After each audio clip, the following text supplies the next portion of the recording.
अस्सलामुअलैकुम, my name is Waqas Asghar. आज की वीडियो के अंदर हम पाकिस्तान एयर फोर्स के डिफरेंट सेंटर में आने वाले जो टेस्ट हैं उसका एक्सपीरियंस आपके साथ शेयर करने जा रहे हैं।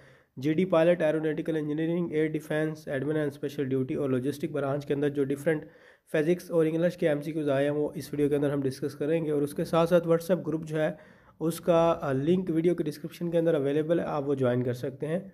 हमारे पास जो क्वेश्चन नंबर 11 है, इससे पहले मैं 10 क्वेश्चन जो है ना वो एक प्रीवियस वीडियो के अंदर बता चुका हूँ।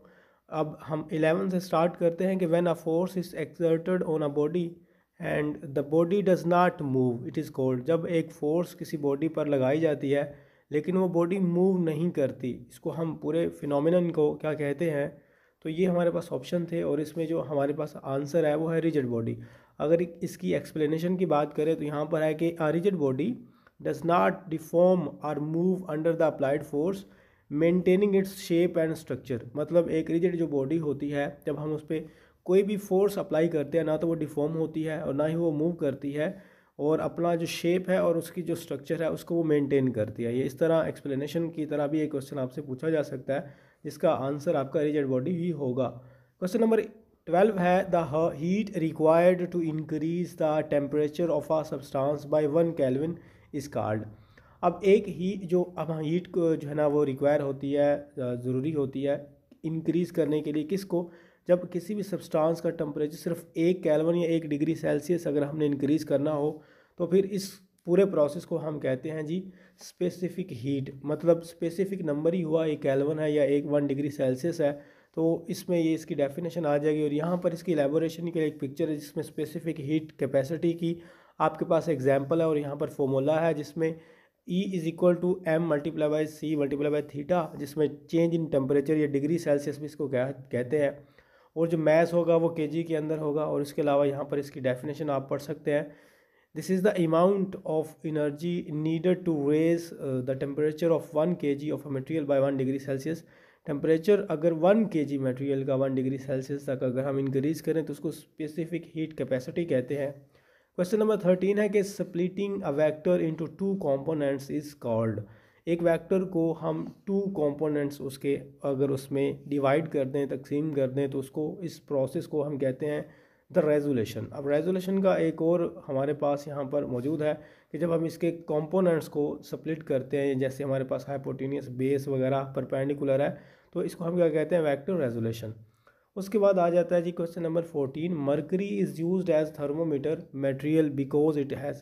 मरकरी को हम थर्मामीटर के अंदर क्यों यूज़ करते हैं, इसकी क्या रीज़न है। तो यहाँ पर हमारे पास आंसर है कि एक तो ये कि high thermal expansion, high boiling point, low freezing point. अगर ये सारी चीज़ें इंक्लूड करें तो हमारे पास ये एक बेनिफिट होता है कि कोई भी टेम्परेचर एक्यूरेटली हम क्या कर सकते हैं, मेजर कर सकते हैं। ना तो वो बॉयल होना शुरू हो जाएगा जल्दी जल्दी, और ना ही वो लो अगर टेम्परेचर है तो उस पर जल्दी से फ्रीज़ हो जाएगा, और ना ही अगर उसको हम बहुत ज़्यादा जो हीट है वो प्रोवाइड करें तो वो उसमें कोई भी डिल्यूशन या एक्सपेंशन हो जाए।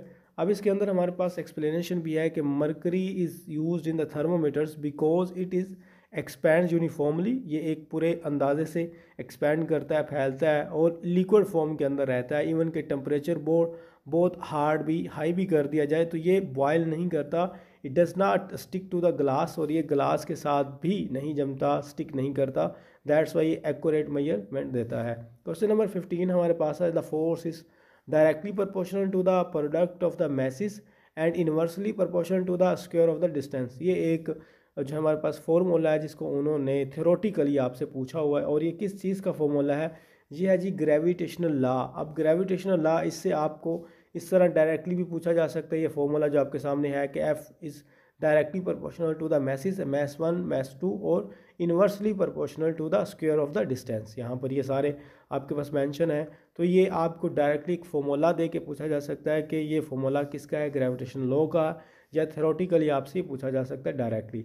वीडियो में आगे बढ़ने से पहले मैं आपको बता दूं, अगर आप पैफ की आपने कंप्लीट प्रिपरेशन करनी है जिसमें रिकॉर्डेड लेक्चर्स हैं, वर्बल, नॉन वर्बल और एकेडमिक, इसके साथ साथ पीडीएफ नोट्स हैं, लेक्चर्स हो गए आपके, 2 स्पेशल व्हाट्सएप ग्रुप है, और मॉक टेस्ट भी आपसे होंगे, आपके होंगे। तो अगर आपने इसको ज्वाइन करना है तो फ्री व्हाट्सएप ग्रुप आप ज्वाइन करें, वहाँ पर आपको प्रोसेस बता दिया जाएगा।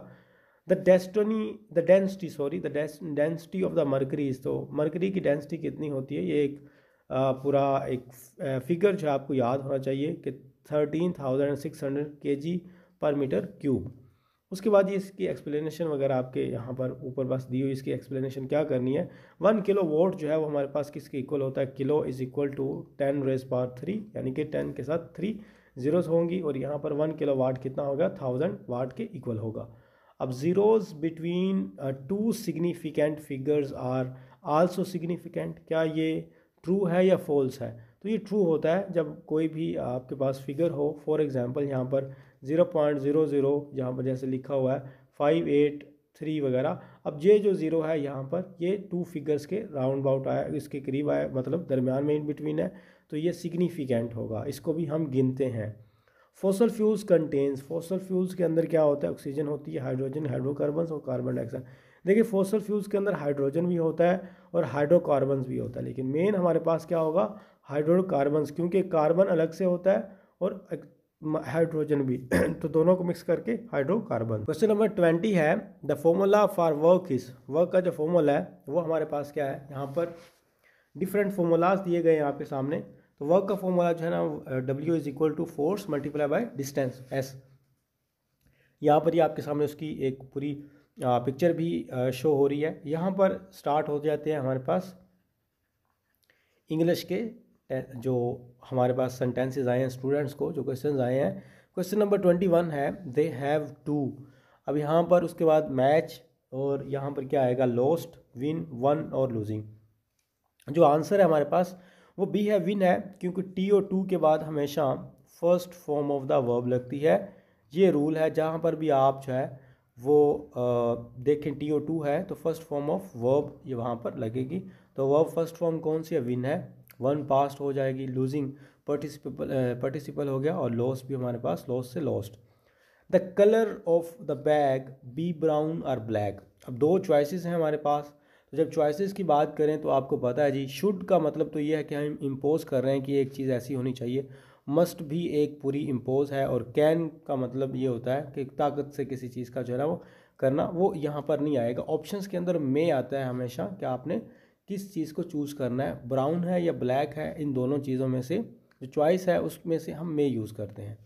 देखिए सायरा, अब देखिए मैं एक और एग्जांपल आपको बताता हूँ, कैन और मे में क्या, जब आप किसी को बोलते हो कि मे आई कम इन, क्या मैं अंदर आ सकता हूँ, इसका मतलब यह है कि आप अब उससे इजाज़त ले सकते हो, एक ऐसी इजाज़त जिसके अंदर वो नो भी आपको या सॉरी भी कह सकता है कि आप अंदर नहीं आ सकते, ठीक है। ये आप उस पर डिपेंड करें, उसको 2 ऑप्शन दे रहे हो। लेकिन अगर आप कैन आई कम इन किसी को कहते हो तो इसका मतलब यही है कि आप उसको ये नहीं पूछ रहे कि मैं अंदर आऊँ या ना आऊँ, तो आप उसको ये कह सकते हैं कि क्या मेरे अंदर इतनी ताकत है कि मैं अंदर आ जाऊँ, ठीक है। तो ये उसके पास कोई चॉइस नहीं है आपको नो कहने की, वो आपको यस ही कह सकता है, क्योंकि हर इंसान के पास इतनी तो कम से कम होती है कि वो मतलब डोर में इन हो जाए तो ताकतवर। तो इसमें थोड़ा और तरह का इनफॉर्मल वे आ जाता है। Saira is the children's park, अब यहाँ पर क्या प्रेपोजिशन यूज़ होगी, ऑन, इन, एट या ओवर। तो पार्क के अंदर चिल्ड्रंस की पार्क है, सायरा किस में है, पार्क के अंदर है, तो इन हमारे पास प्रेपोजिशन आएगा। किसी चीज़ के अंदर आपका मौजूद होना, किसी प्लेस पर आपका मौजूद होना, चाहे वो स्कूल में आ गया या वो किसी कॉलेज के अंदर आ गया। English is spoken all over, all over के बाद हमारे पास आर्टिकल लगेगा द वाला, ठीक है। द स्पेसिफाई करता है किसी चीज़ को, ऑल ओवर द वर्ल्ड, ठीक हो गया। उसके बाद हमारे पास है जी 25, the police man the thief ran away. अब इसमें जो आंसर है वो हमारे पास सीइंग द पुलिस मैन, मतलब क्या हुआ कि पुलिस मैन को देखते हुए जो चोर था वो भाग गया। अब हैविंग सीन भी आ जाता है, लेकिन जब सीइंग है तो ये ज़्यादा बेटर रहेगा हैविंग सीन से, बाकी तो नहीं आ सकता। हैविंग सीन वैसे ज़्यादातर पास्ट के अंदर जो है ना वो यूज़ किया जाता है, जब पहले एक सेंटेंस का पार्ट पास्ट के अंदर गुजरा हो। The masculine of a mayor, mayor कहते हैं घोड़ी को, और ये हमारे पास जो इसका मस्कुलिन है, जो इसका मुज़क्कर है, वो हमारे पास क्या बनेगा, हॉर्स बनेगा। वेयर इज़ योर डायरी, अब यहाँ पर कुछ क्वेश्चंस हैं, कुछ आंसर्स हैं, ऑप्शंस हैं। It is in the table, on the chair, besides the chair, या it is inside the table. अब यहाँ पर it is on the table सही वाला है, on the chair, in the table तो नहीं हो सकता, लेकिन बी साइड वाला ठीक होता अगर ये एस वाला ना होता, beside, it is beside. Besides होता है जब हमारे पास ये इज़ एम आर ना लगा हो, ये सिंपली हमारे पास प्रेजेंट इंडेफिनेट का हो। उसके बाद जी यू एवर हर, तो यहाँ पर ये क्या है, डिड, ये डू हैव, ये इस तरह हमारे पास डिड सी आएगा, यहाँ पर डिड आएगा और यहाँ पर सी आएगा। अब यहाँ पर हैव भी आ सकता था, हैव यू एवर, और फिर सा नहीं आना था, फिर सीन आना था। ठीक है, हैव यू एवर सीन हर, क्या तुमने कभी उसको देखा है। उसके बाद हु डिड दिस, अब यहाँ पर हमारे पास इसको आप पैसिव वॉइस में चेंज करेंगे। अब पैसिव वॉइस में हु को हम जब स्टार्ट में होता है ये बाय होम की तरफ चला जाता है, इसको हम कहते हैं बाय होम। ठीक है, ये वाला बाय होम की तरफ चला जाएगा, तो बाय होम यहाँ पर ही लगा हुआ है। वाज दिस डन, ठीक है, डिड आपको पता है, डिड जो है वाज वर्ग के अंदर जो है ना चेंज हो जाता है, पास्ट इंडेफिनेट जो है ना हमारे पास पास्ट कंटिन्यूस के अंदर चेंज किया दिया जाता है। उसके बाद हमारे पास है लास्ट वाला, he has done his job. अब इसमें आ जाएगा नाइस, नाइसली, नाइसेस्ट। अब देखें डन आ गया, डन से मुराद ये है कि उसने जो है अपना, ये वर्ब है, ठीक है, डन जो जॉब नाउन है, वर्ब है, तो वर्ब को जो सपोर्ट करता है वो क्या होता है, वो एडवर्ब होता है। और एडवर्ब का आपने एक निशानी ये भी पढ़ी थी कि उसके एंड पे एल वाई आता है, तो ये नाइसली हमारे पास क्या आएगा, यहाँ पर ऑप्शन राइट होगा। तो जी ये हमारे पास कुछ क्वेश्चंस थे, और our comment box is always open, you can drop any query there. Thank you very much. Allah Hafiz.